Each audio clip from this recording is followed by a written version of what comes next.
توبہ کرنے والے۔ آج بھی ضرورت اس بات کی ہے کہ رمضان المبارک کے اس مقدس اور مطہر مہینے میں ہم توبہ کریں اپنے گناہوں سے، اپنے رب کی طرف لوٹ جائیں۔ العابدون، عبادت کرنے والے، اللہ کے آگے جھکنے والے، اللہ کے لیے سجدہ کرنے والے، اللہ کے لیے سجدہ رکوع کرنے والے۔ الحامدون، اللہ کے سامنے اللہ کی حمد بیان کرنے والے، اللہ کا شکر ادا کرنے والے، اللہ کی توحید کو بیان کرنے والے۔ الصائحون، روزہ رکھنے والے، رکوع کرنے والے، سجدہ کرنے والے، امر بالمعروف اور نہی عن المنکر کا حکم دینے والے، اور جو اللہ نے حد بندی کر دی ہے اس کی حفاظت کرنے والے۔ اللہ نے اپنے بندوں کی صفات بیان کی ہیں۔ غزوہ تبوک میں جن لوگوں نے شرکت نہیں کی تھی ان میں 3 ایسے لوگ بھی تھے جو منافق تو نہیں تھے، رسول اللہ صلی اللہ علیہ وسلم کے جانثار تھے، لیکن اپنی سستی کی وجہ سے یا بعض اپنے من میں بنائے سامنے آنے والے عذروں کی وجہ سے نہیں گئے۔ جب غزوہ تبوک سے رسول اللہ صلی اللہ علیہ وسلم واپس آئے تو حضرت کعب بن مالک، حلال بن امیہ، مرارہ بن ربیع یہ پیش ہو گئے۔ انہوں نے کوئی عذر نہیں تراشا، صاف اعتراف کیا کہ ہماری سستی شامل تھی، اور پھر ان کی توبہ کے لیے اللہ نے، جب انسان خلوص دل کے ساتھ مخلص ہو کر اپنے رب کی طرف رجوع کرتا ہے نا، رب اسے تنہا نہیں چھوڑتا۔ ان کی برات اللہ نے قرآن میں پھر اتاری، توبہ کی قبولیت کا اعلان اللہ نے قرآن میں کیا۔ رسول اللہ صلی اللہ علیہ وسلم نے اس کی بشارت اس طرح دی، کہا جب سے تمہیں تمہاری ماں نے جنا ہے اس آج سے زیادہ بہتر اور مبارک دن تمہارے لیے نہیں ہے۔ پھر اہل ایمان کو تاکید کی گئی ہے کہ وہ تقوی کو لازم پکڑیں، نفاق سے دور رہیں، سچ والوں کے ساتھ رہیں۔ اگر کسی وقت رزق کی کشادگی آ جائے یا تنگی آ جائے، دونوں صورتوں میں اپنے رب سے اپنے تعلق کو قائم رکھیں، اور یہ بات یاد رکھیں کہ انہوں نے جو بھی عمل اہل ایمان نے کرنا ہے وہ اللہ کے لیے کرنا ہے، اور اسی عمل سے اللہ کے لیے کیے ہوئے عمل کا اجر بھی اللہ سے ملنا ہے۔ پھر جہاد کے بارے میں بتایا گیا کہ کچھ لوگوں کو جہاد پہ جانا ہے، کچھ لوگوں کو پیچھے رہنا ہے۔ علم کی اہمیت اس میں بیان کی گئی کہ علم کی اہمیت کیا ہے اور نظام کی اہمیت کیا ہے۔ اسی طرح کہا گیا کہ فکر و عمل جو ہے اس کے بارے میں بتایا گیا کہ منافقین کا رویہ کیا ہے، مومنین کا رویہ کیا ہے، اور پھر بتایا کہ رسول اللہ صلی اللہ علیہ وسلم کے ساتھ رہ کے آپ کو علم بھی حاصل کرنا ہے، تقوی بھی حاصل کرنا ہے، نظام دنیا کے بارے میں بھی آپ کو معلومات کی آگاہی ہونی ہے۔ پھر سورت یونس جو ہے یہ مکی سورت ہے، یہ اسی سپارے میں آ جاتی ہے۔ حضرت یونس علیہ السلام کی قوم کا اس میں ذکر ہے۔ اس سورت میں ایمان کے بنیادی ارکان اور عقائد بالخصوص قرآن کریم کے حوالے سے بتایا گیا ہے۔ اس کی ابتدائی آیات میں بتایا گیا ہے کہ خاتم النبیین صلی اللہ علیہ وسلم کی ختم نبوت اور رسالت سے کسی کو تعجب نہیں ہونا چاہیے، کیونکہ کوئی یہ نئی بات نہیں ہے۔ اللہ انبیاء بھیجتا ہے، رسول بھیجتا ہے، لیکن آپ آخری رسول ہیں اور آپ کے بعد کوئی اور رسول نہیں آنا۔ اسی طرح پورے تسلسل سے یہ بتایا گیا ہے اس صورت میں کہ جھٹلانے والے بھی آئیں گے، تصدیق کرنے والے بھی آئیں گے، اللہ کے حکموں کو ماننے والے بھی ہوں گے، نافرمان بھی ہوں گے، لیکن کامیاب وہی ہوگا جس نے اللہ کے حکم کو مانا، رسول اللہ صلی اللہ علیہ وسلم کے احکامات کو مانا، اور پھر کہا کہ جھوٹے خداؤں کو چھوڑ کر، بت پرستی کو چھوڑ کر اللہ کی عبادت کی طرف آ جاؤ۔ اور پھر یہ بتایا، مشرکین سے سوال کیا گیا کہ تمہیں آسمان اور زمین سے رزق کون دیتا ہے؟ اللہ تبارک و تعالی نے اس پارے کے اندر جو آیات بیان کی ان میں یہ بھی چیلنج کیا کفار کو کہ لاؤ اس جیسی کوئی صورت، اس جیسا کوئی قرآن لاؤ، اور اس میں یہ بھی کہا الا ان اولیاء اللہ لا خوف علیہم ولا هم یحزنون، جو اللہ کے دوست ہو جاتے ہیں، جو اللہ سے اپنی دوستی لگا لیتے ہیں، جو اللہ کے بندے بن جاتے ہیں، جو اللہ کے سامنے اپنے آپ کو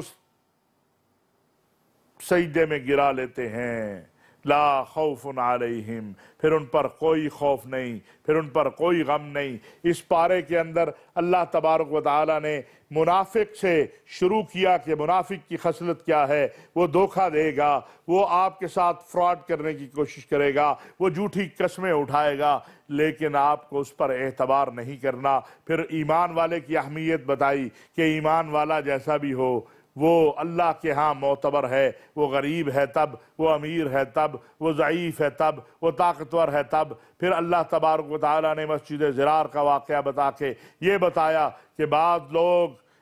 لوگ مسلمانوں میں انتشار کے لیے مسلمانوں کا روپ دار لیتے ہیں، ایسے لوگوں سے ہوشیار رہنا ہے۔ اور پھر یہ بتایا کہ جو اللہ کا دوست ہو جاتے ہیں ان کو نہ کوئی خوف رہتا ہے نہ کوئی غم رہتا ہے۔ اللہ تبارک و تعالی ہمیں قرآن کریم سمجھنے، سمجھانے اور اس پر عمل کی توفیق عطا فرمائے۔ وما علینا الا البلاغ المبین۔